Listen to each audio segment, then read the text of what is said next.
You know, I really like 5-inch freestyle. I also really like the flexibility that a tiny whoop gives you, because you can't rip a 5-inch freestyle drone in the middle of a city. You fall into your answers, started pain. Call upon the face, you'll understand. Veil us your soul. Take us soon home.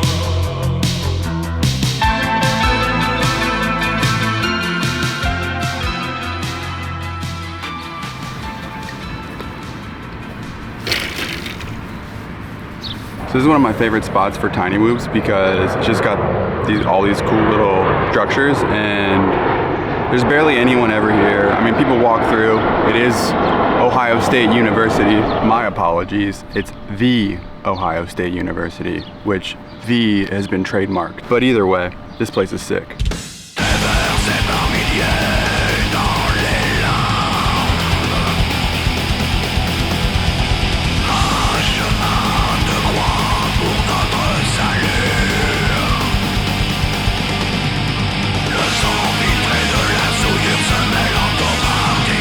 Another point that I was gonna make is that these tiny whoops are extremely durable. But what just happened is I cracked the body of the camera or something, it looks like. I don't know if that's what's causing it, but it came out of focus. But it's really in there and I don't have a tool, so I'm gonna have to run home and fix this. You're gonna have to wait probably like an hour or so before I continue on here. Basically all that happened is the lens got pushed in and then got unfocused. Boring stuff, but I fixed it and that's all that matters right now. It's been like 3 hours since that happened.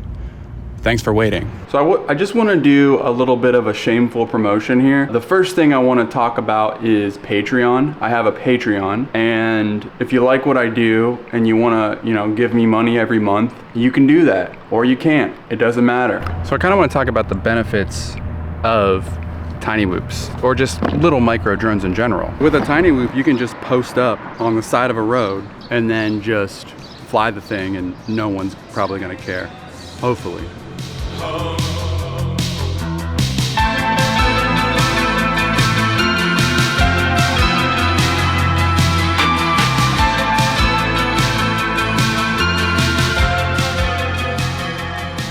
So one thing I would recommend, that if you're gonna fly near shitty city-backed installation art, don't crash into it and run the risk of losing your tiny whoop in a net. If you want to start your end, you can. Building on the past, you have to stand and realize your soul. Take us soon home.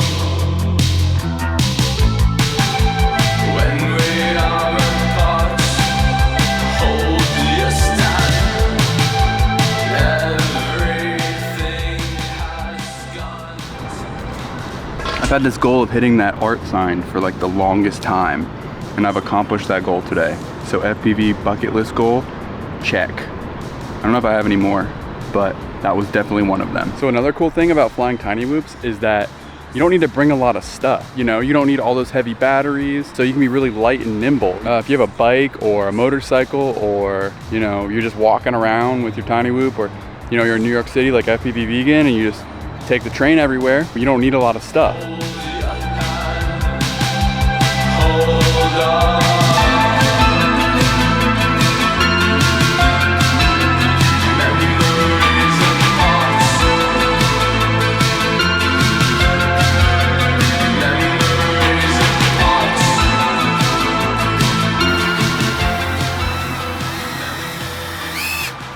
So I came out here to this place the other day with some friends, and it's the perfect place for a micro FPV park. There's a swing here. What can I do with this swing? I don't know, but it's got a swing.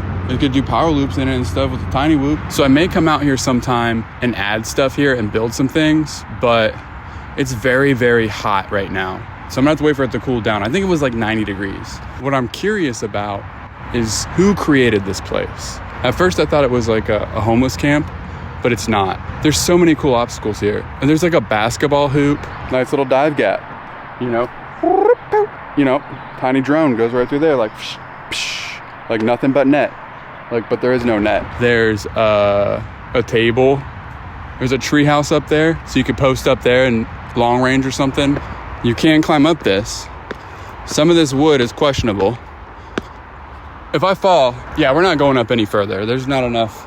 This is like bark right here. There's just bark right here. If you could see what I'm looking at right here, this is just straight up bark. All right, so I'm just gonna walk around the place here and sort of explore what we got here. We have a half dug grave, you know, right there. There's a half dug grave. So I mean, if you need to bury something, there you go. Half a grave dug. What else we got out here? We got some trees here, all sorts of trees.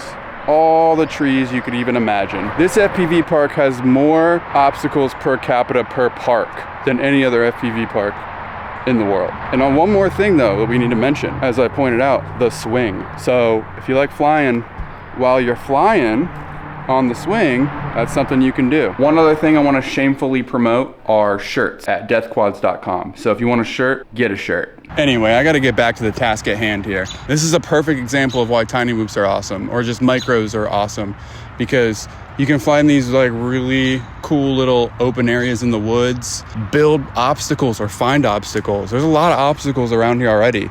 There's plenty of stuff to fly here. You just gotta be careful because there's a river over there. So technically, you have to follow the rules, the laws that the FAA has prescribed us when flying FPV drones or any drones in general. And tiny whoops and micros are no exception.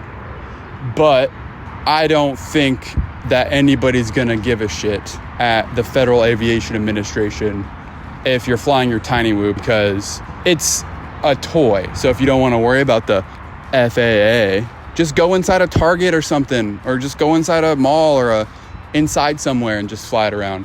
I think technically this tree canopy may be indoors. I don't know though. Ooh, this swing is out of control.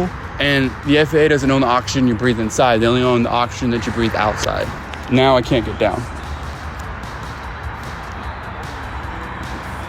I went too high. It's nothing like climbing a tree. Would not recommend this unless we figure out more secure methods of climbing up this, which I don't know if that's gonna happen, but we're gonna see.